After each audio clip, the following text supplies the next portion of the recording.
कुसुम के फूल खिले बनवारी, सुगंध बगराए डोंगरी पहाड़ी।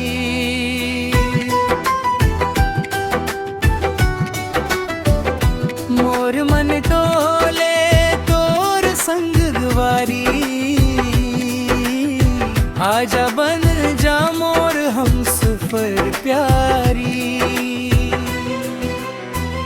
कुसुम के फूल जैसे तोर सिंगार, माया के रंग मारंगे संसार। हाथ पकड़ ले मोरे यारे, जन्म जन्म रहबो संग तोर दुआरे, जन्म जन्म रहबो संग तोर दुआरे।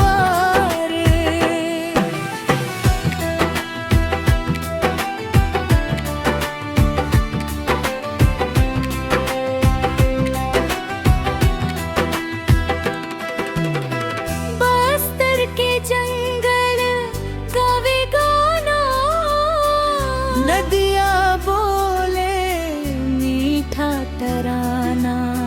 तोर हंसी लागे चंदा